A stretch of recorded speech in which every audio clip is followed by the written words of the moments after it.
Welcome back to Mallu football. ഇപ്പൊ Saturday premier ലീഗിൽ നടന്ന പ്രധാനപ്പെട്ട രണ്ട് മത്സരങ്ങളെ കുറിച്ചാണ് നമ്മൾ ഇന്ന് ഡിസ്കസ് ചെയ്യാൻ പോകുന്നത്. മാഞ്ചസ്റ്റർ സിറ്റി 4-0 വോൾസിനെ പരാജയപ്പെടുത്തി. ടോട്ട്നാം 3-0 ബേൺലിക്കെതിരെ വിജയം നേടിയിട്ടുള്ളത്. ഈ രണ്ട് മത്സരങ്ങളെ കുറിച്ചാണ് നമ്മൾ ഈ വീഡിയോയിലൂടെ ഡിസ്കസ് ചെയ്യാൻ പോകുന്നത്. നമുക്ക് സിറ്റിയുടെ സൈഡിൽ തന്നെ സ്റ്റാർട്ട് ചെയ്യാം. അവർ ഈ സമ്മറിൽ സൈൻ ചെയ്തിട്ടുള്ള 2-3 പ്ലെയറുടെ കാര്യം നോക്കിക്കഴിഞ്ഞാൽ എല്ലാവരും ആദ്യ മത്സരത്തിൽ തന്നെ കിഡിലം ഇമ്പാക്റ്റ് ആണ് കൊണ്ടുവന്നിട്ടുള്ളത്. ഇപ്പൊ റെയിൻഡേഴ്സിന്റെ കാര്യം ഞാൻ മുമ്പത്തെ വീഡിയോയിലും ഡിസ്കസ് ചെയ്തിട്ടുണ്ട്. What A player! പുള്ളിക്ക് വേണമെങ്കിൽ നമ്പർ 6 പിവറ്റായിട്ട് കളിക്കാം, നമ്പർ 8 കളിക്കാം, നമ്പർ 10 കളിക്കാം. ഒരു കംപ്ലീറ്റ് മിഡ്ഫീൽഡർ പാക്കേജ് ആണ് റെയിൻഡേഴ്സ് എന്ന് പറയേണ്ടി വരും. എനിക്ക് തോന്നുന്നു കുറെ വർഷങ്ങളായിട്ട് സിറ്റിയിൽ കളിക്കുന്ന പോലെയാണ് വോൾസിനെതിരെയുള്ള പെർഫോമൻസ് നോക്കിയാൽ നമുക്ക് മനസ്സിലാവുക. പുള്ളി കൊടുത്തിട്ടുള്ള പ്രീ അസിസ്റ്റ് ആയാലും സ്കോർ ചെയ്ത ഗോളായാലും എനിക്ക് തോന്നുന്നു സിറ്റി നടത്തിയിട്ടുള്ള വൺ ഓഫ് ദി ബെസ്റ്റ് സൈനിങ്ങിന്റെ പട്ടികയിലേക്ക് ചിലപ്പോൾ ഈ സീസൺ കഴിയുന്നതോടെ റെയിൻഡേഴ്സ് കയറാനുള്ള സാധ്യതയുണ്ട്. ഇന്ന് ഹാലൻഡിന്റെ സൈഡിൽ നിന്ന് 2 ഗോളുകൾ, റെയിൻഡേഴ്സിന്റെ ഒരു ഗോൾ, പുതുതായി സൈൻ ചെയ്തിട്ടുള്ള റയൻ ചെർക്കി സബിലൂടെ വന്നിട്ട് ഒരു ഗോൾ അടിക്കുന്നു. എല്ലാം എന്ന് പറയുന്ന ഒരു ടീം വർക്കാണ്. ഇവിടെ നിങ്ങൾ നോക്കിക്കഴിഞ്ഞിട്ടുണ്ടെങ്കിൽ റൈറ്റ് വിങ്ങിലൂടെയാണ് സിറ്റി പ്രധാനമായിട്ടും ഒരു അറ്റാക്ക് കൊണ്ടുവരാൻ ശ്രമിക്കുന്നത്. Rico Lewis, Oscar Bobb, Haaland and മിഡ്ഫീൽഡിൽ നിന്ന് ഇവിടെ റെയിൻഡേഴ്സും കൂടെ വന്നിട്ട് അവർ തമ്മിലുള്ള ഒരു ഫ്ലോ ഓഫ് കമ്മ്യൂണിക്കേഷൻ ആണ് ഫുട്ബോളിൽ നമ്മൾ കണ്ടുകൊണ്ടിരിക്കുന്നത്. ചില സമയത്ത് റെയിൻഡേഴ്സ് വന്ന് ബോൾ മിഡ്ഫീൽഡിൽ നിന്ന് വാങ്ങുന്നു, റൈറ്റ് വിങ്ങിലേക്ക് പാസ് ചെയ്യുന്നു, അവിടെ ഓസ്കാർ ബോബിന്റെ റൺ ഉണ്ടാവും, പുള്ളി അതെടുത്ത് തിരിച്ച് റെയിൻഡേഴ്സിന് കൊടുക്കുന്നു. ഹാലൻഡ് അപ്പോഴത്തേക്കും അവൈലബിൾ ആയിട്ട് നിൽക്കുന്നുണ്ടാവും, പുള്ളിക്ക് ഷോട്ട് എടുക്കാം, അല്ലെങ്കിൽ പുള്ളി ഡയറക്റ്റ് ആയിട്ട് ക്രോസ് പോസ്റ്റിലേക്ക് ഇടാൻ ശ്രമിക്കുന്നു. ഇങ്ങനെ ബ്രില്യൻ്റ് ആയിട്ടുള്ള ഒരു ടാക്ടിക്കൽ അപ്രോച്ചാണ് പെപ്പിന്റെ സൈഡിൽ നിന്നും ടീമിന്റെ സൈഡിൽ നിന്നും നമ്മൾ കാണുന്നത്. വോൾസ് ആണ് നമുക്കറിയാം താരതമ്യേന ഒരു വീക്കർ ആയിട്ടുള്ള ഡിഫെൻസീവ് സിസ്റ്റമാണ് അവർക്കുള്ളത്.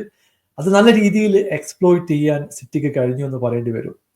ആദ്യത്തെ ഗോൾ നോക്കി കഴിഞ്ഞിട്ടുണ്ടെങ്കിൽ ഇവിടെ റെയിൻഡേഴ്സിന്റെ ഒരു വിഷൻ എടുത്തു പറയേണ്ടതുണ്ട്. കാരണം റിക്കോ ലൂയിസിന്റെ റണ്ണ് പുള്ളി കാണുന്നുണ്ട്, ഒരു ഫ്ലിക്ക് ചെയ്തിട്ടുള്ള ഒരു ബോള് ലൂയിസിന് കൊടുക്കുന്നു. ലൂയിസ് ആ പന്ത് സ്കോർ ചെയ്ത് ഗോൾ കീപ്പറിനിടയിലൂടെ ഹാലൻഡിന്റെ കാലിലേക്ക് ഇട്ട് കൊടുക്കുന്നു. ഒരു ടാപ്പിന് ഓപ്പർച്യൂണിറ്റി ആയിരുന്നു. അങ്ങനെ ഫസ്റ്റ് ഹാഫിൽ 1-0 ലീഡിലേക്ക് വരുന്നത് ഹാലൻഡിന്റെ ഗോളിലൂടെയാണ്. അധികം വൈകാതെ മിഡ്ഫീൽഡിൽ നിന്ന് മറ്റൊരു ഡിഫൻസീവ് മിസ്റ്റേക്ക് വോൾസിന്റെ സൈഡിൽ നിന്ന് കാണുകയാണ്. ഒരു സിമ്പിൾ പാസ് പോലും മര്യാദയ്ക്ക് എത്തിക്കാൻ അവർക്ക് കഴിയുന്നുണ്ടായിരുന്നില്ല. അവിടെ നിന്ന് കിട്ടിയിട്ടുള്ള ഒരു പന്ത് ഓസ്കാർ ബോബ് വിൻ ചെയ്യുന്നു. പുള്ളി ലെഫ്റ്റ് വിങ്ങിലുള്ള റെയിൻഡേഴ്സിന്റെ റണ്ണ് കാണുന്നുണ്ട്, പുള്ളിയുടെ കാലിലേക്ക് പാസ് ചെയ്യുന്നു. ബ്രില്യൻ്റ് ആയിട്ടുള്ള ഒരു പ്രിസിഷൻ ഫിനിഷിംഗ് ആണ് റെയിൻഡേഴ്സിന്റെ സൈഡിൽ നിന്ന് കണ്ടത്. അങ്ങനെ ഫസ്റ്റ് ഹാഫിൽ തന്നെ 2 ഗോളിന്റെ ലീഡിലേക്ക് സിറ്റി എത്തുകയും ചെയ്തു. വോൾസിന്റെ സൈഡിൽ നിന്ന് സെറ്റ് പീസിന് 1-2 ചാൻസുകൾ കിട്ടി, 1-2 ഹാഫ് ചാൻസുകൾ ലാർസന് കിട്ടിയത് ഒഴിച്ചു കഴിഞ്ഞിട്ടുണ്ടെങ്കിൽ ഒഫൻസീവ്ലി വളരെ പൂറായിട്ടുള്ള ഒരു പെർഫോമൻസ് ആണ് നമ്മൾ കണ്ടത്. സെക്കൻഡ് ഹാഫിലേക്ക് വരുമ്പോൾ ഇവിടെയും നമ്മൾ എടുത്തു പറയുന്നത് റെയിൻഡേഴ്സിന്റെ ഒരു കോർഡിനേഷൻ തന്നെയാണ്. ഹാലൻഡിന് പുള്ളി മറ്റൊരു പാസ് കൊടുക്കുകയാണ്. മുമ്പ് ചെയ്തിട്ടുള്ളത് പ്രീ അസിസ്റ്റ് ആണെങ്കിൽ ഇതൊരു ഡയറക്റ്റ് അസിസ്റ്റ് തന്നെയാണ്. ഇവിടെ റൈറ്റ് വിങ്ങിലേക്ക് റെയിൻഡേഴ്സ് ബോൾ പാസ് ചെയ്ത് തിരിച്ച് വായിക്കുന്നു, അവിടെ ഒരു 1-2 എടുക്കുന്നു. അതിനുശേഷം തിരിച്ച് ബോള് ഡയറക്റ്റ് ആയിട്ട് ഹാലൻഡിന്റെ കാലിലേക്ക് എത്തിച്ചു കൊടുക്കുന്നു. ഹാലൻഡ് വളരെ കൃത്യമായിട്ട് ആ പന്ത് ലെഫ്റ്റ് ഹാൻഡ് സൈഡ് കോർണറിലേക്ക് ഷോട്ട് എടുക്കുന്നു. അങ്ങനെ സെക്കൻഡ് ഹാഫിൽ 3 ഗോളിന്റെ ലീഡിലേക്ക് സിറ്റി എത്തുകയും ചെയ്തു. സബ്സ്റ്റിറ്റ്യൂഷൻ വന്നു. റയൻ ചെർക്കി ഈ സീസണിൽ സൈൻ ചെയ്തിട്ടുള്ള മറ്റൊരു പ്രോസ്പെക്റ്റ് ആണ്. പുള്ളിയുടെ ഒരു ഗോൾ കൂടി വന്നതോടെ കാര്യങ്ങൾ പൂർത്തിയായി. 4 ഗോളിന്റെ ലീഡ്, ക്ലീൻ ഷീറ്റ്. അങ്ങനെ ഒരു ബ്രില്യൻ്റ് ആയിട്ടുള്ള പെർഫോമൻസ് ആണ് സിറ്റിയുടെ സൈഡിൽ നിന്ന് കണ്ടത്.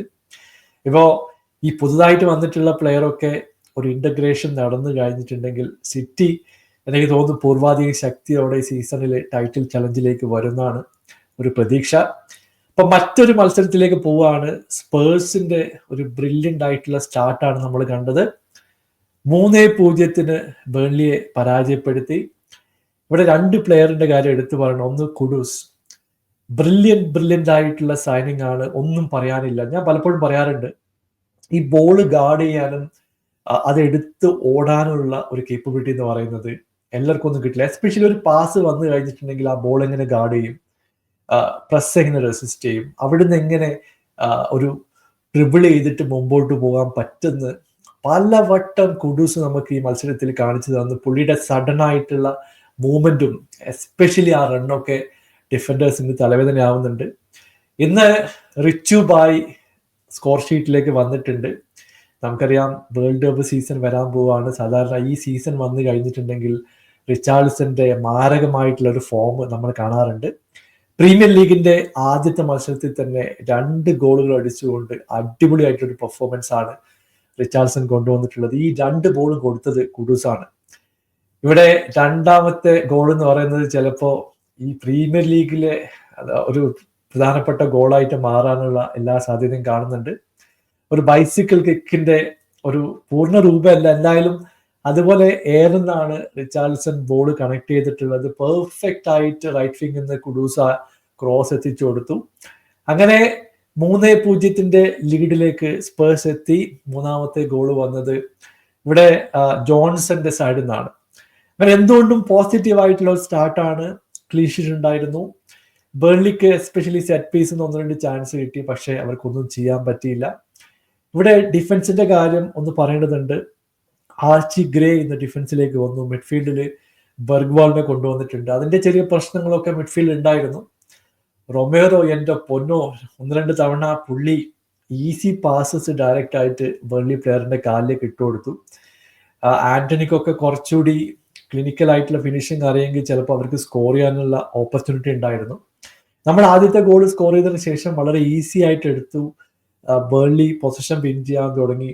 അങ്ങനെ അവർ പതുക്കെ കോൺഫിഡൻസ് ഒക്കെ ആയിട്ട് കളിയിലേക്ക് ഗ്രോ ചെയ്ത് വരുമ്പോഴാണ് വീണ്ടും രണ്ടാമത്തെ ഗോൾ വരുന്നത്. ഇവിടെ എടുത്തു പറയേണ്ടത് നമ്മുടെ മിഡ്ഫീൽഡ് ഇപ്പോഴും സോളിഡ് അല്ല, ചെറിയ പ്രശ്നങ്ങളൊക്കെ ഉണ്ട്.